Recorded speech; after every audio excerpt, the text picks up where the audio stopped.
Urubyiruko ruturuka muri Afurika rugera kuri 700 rurangije ibyumweru 7 rumaze muri Amerika muri porogaramu ibahuriza hamwe yitwa Mandela Washington Fellowship.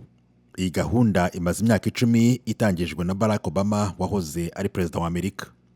Aba bakiri bato bose bafite ibyo basanzwe bakora mu bihugu byabo, ari byo shingiro ryo gutoranywa mu bitabira iyi porogaramu ngarukamwaka. Honorine Umulisa yorora inkwavu ahitwa Ijabana muri Kigali. Aragerageza guhuza ubworozi bw'inkwavu no kwibona muri Mandela Fellowship hano i Washington. Mandela Washington Fellowship bahitamo abantu babona bari kugira impact muri societe, hanyuma bakabahuriza hamwe kugira ngo buri wese yigire ku wundi ndetse babashe gufashanya. Nuko rero nanjye naraplayinze kuko bafata nyine abantu babona bari kugira social impact cyangwa se bari gukora impinduka muri societe. Nanjye rero mvuga yuko nanjye ndi gukora impinduka muri societe nyarwanda, kubera ko izo nkwavu nziha abantu badafite akazi, abantu bavuye mu mashuri, abakobwa babyariye mu rugo, cyangwa se n'abandi bantu tubona bafite ibibazo bakeneye gufashwa bari hagati y'imyaka 16 na 35. Mandela Washington Fellowship nayo ibireba abantu bameze gutyo bari kugira impact muri societe. Ntago bisaba ngo ufite impact nini cyane, ufite umushinga munini cyane, ahubwo bisaba kuba ufite na motivation muri wowe wumva ushaka kugira impact muri societe cyangwa se kugira ikintu marira societe. Nyina w'umuntu Olive ufite ikigo gifasha abana b'abakobwa batewe inda batarageza ku myaka y'ubukure, avuga ko ibyo yigiye muri Mandela Fellowship byamwunguye ubumenyi, ibituma yizera ko nagera mu rugo bizagirira umumaro abana afasha. Byagaragaye ko abenshi bamaze kubyara bataruzi imyaka bitera icyizere bagahura n'ihungabana ritandukanye. Icyo dukora ni ukubagarura umurongo muzima ndetse no kubafasha kwihangira imirimo. Ibintu uri kwigira hano bizafasha abana gute? Ikintu bizabafasha nta kindi ni uko ubumenyi ngiye gukura hano none ngiye kubwongera ku byo nakoraga mbikore neza kurushaho.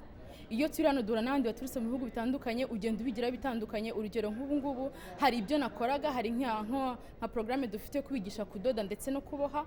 Nabonye ubundi bushobozi bwo kubikora noneho ku ikoranabuhanga, gukoresha imashini zikoresha umuriro kugira ngo bakuboheshe intoki na crochet, ahubwo bakoresha imashini ziboha.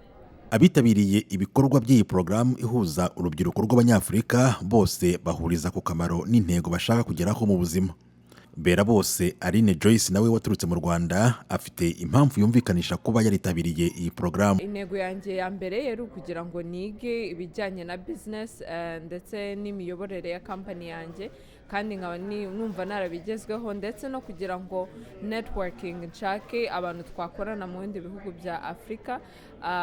Nkaba naragiye mpura n'abantu batandukanye mu bindi bihugu bya Afurika, muri Malawi, muri Zimbabwe, South Africa, ndetse twanaganiriye n'imikoranire n'uburyo twafashanya kugira ngo business zacu zigere kure.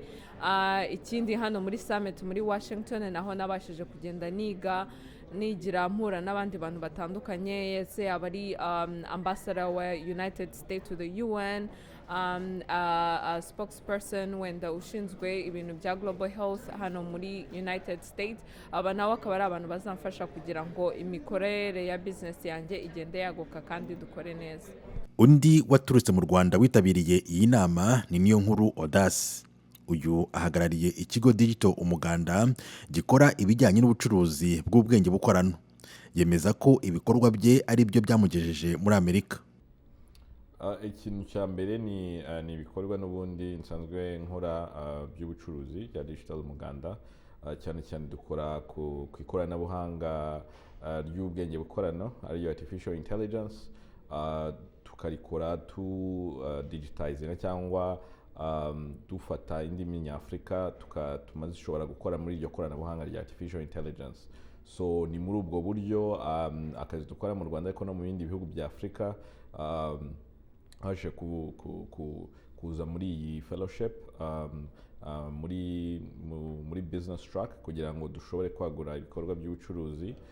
Ubwenge bukorano cyangwa artificial intelligence bufite ibintu byinshi byakorwa, haba mu rwego rw'ubuzima, mu gufasha abantu kubona amakuru y'ubuzima, haba mu rwego rw'uburezi, haba mu rwego rw'ubukerarugendo, aho abantu bashobora gukoresha isemuranyandiko cyangwa machine translation. Muri iyi porogaramu yitiriwe Mandela ifasha abakiri bato ndetse ikabongerera ubumenyi bwabafasha kwikemurira ibibazo ndetse n'iby'abandi babana nabo, Delphine Uwumuremyi waturutse nawe mu Rwanda afite icyo yize azabyaza umusaruro utashye. Ikintu nigiye ku bandi cyane ni uko ikintu cyose gisaba ko ubanza kumenya niba igisubizo uzanye biroroshye kuba watekereza ibitekerezo byinshi wumva wafasha kominote yawe, ariko ugomba kubanza kumenya niba koko abaturage ugiye gufasha babikeneye, icyo gisubizo bagikeneye. Rero icyo ni ikintu cyane nigiye ku bandi, ariko nagiye mpura n'abantu benshi babimazemo imyaka myinshi bambwira ko ari ikintu cy'ingenzi cyane kwegera abaturage, ibi bisubizo byose bazaniye ukamenya ukoresha buryo ki ko bihuye n'ibyo bashaka. Ku ruhande rw'i Burundi, Ruremesha Haridi ufite ikigo gifasha guteza ubumenyi imbere, gufasha urubyiruko mu bikorwa bitandukanye ndetse akita no ku bidukikije, yumvikanisha impamvu ari ngombwa kuba yaritabiriye Mandela Fellowship. Ni ngombwa kuko iyo umuntu ari mu gihugu ciwe asanzwe abayemwo, hari igihe yumvira ko ivyo ariko arakora ari byiza bihanitse, ariko iyo ahaje agahura n'abandi bavuye mu mihingo itandukanye amenya byinshi atarazi, kumbura agatanga ubumenyi kuba bukeneye, natwe tugashobora kwakira n'ubumenyi kuri benshi bashobora kuba bodusangiza ubwo bumenyi, kandi kukaba nkako turonka akaryo keza ko guhura n'abandi bantu bashobora kuba bodushigikira, kuko nk'umugambi na Jemfise mu bo twahuye nkawusigura, hari abemeye kumfasha, hari n'abamaze gutangura kumfasha, byerekana neza ko tuba twugurura imiryango aho tutoshitse, mugabo tugashikana kuri ijwi ryacu, tugashikana kuri ibikorwa byacu, bikaduha akaryo keza ko kuronka ugushigikirwa byoroshe. Kandi uretse no guhura nabo bashasha no guhana abadufasha, hari ubumenyi turonswa. Rero ikintu nk'iki ni ikintu cyo gushigikira, nongera nterera kamo urundi rwaruka ko guhurumbira iyi fellowship, kuko nakaryo keza ko guhinduka mu vyiyumviro, kumenya abandi bariko barakora, guhura n'abashobora kugufasha no kuronka ubumenyi bavuye mu makaminuza dusanzwe duherereyemo. Undi waturutse i Burundi ni Esperance Aman, uyoboye ikigo gifasha urubyiruko rufite ibibazo by'ihahamuka.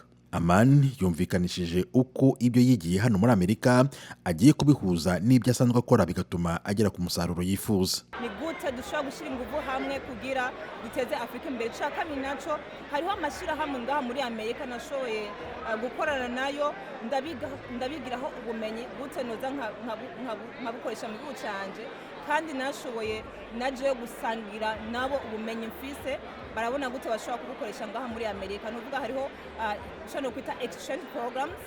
Iyi nama yitiriwe Mandela ibera muri Amerika buri mwaka, imaze kwitabirwa n'urubyiruko rwo muri Afurika 500 kuva itangijwe muri 2014. Abanyarwanda bitabiriye iyi nama uyu mwaka ni 14, naho abarundi ni 5. Nk'uko uwahoze ari perezida wa Amerika Barack Obama yabyifuje atangiza iyi gahunda, ifite intego yo guhuza abakiri bato bafite impano zitandukanye kugira ngo bahure, baganire kandi banubake umubano hagati yabo na guverinoma ya Amerika n'imiryango y'abikorera. Iyi nama kandi yaje ikurikiwe n'ibyumweru 6 by'amasomo uru rubyiruko rwagiye ruhabwa mu makaminuza ari muri leta zitandukanye za hano muri Amerika. Tim Harris Ishimwe, Ijwi ry'Amerika.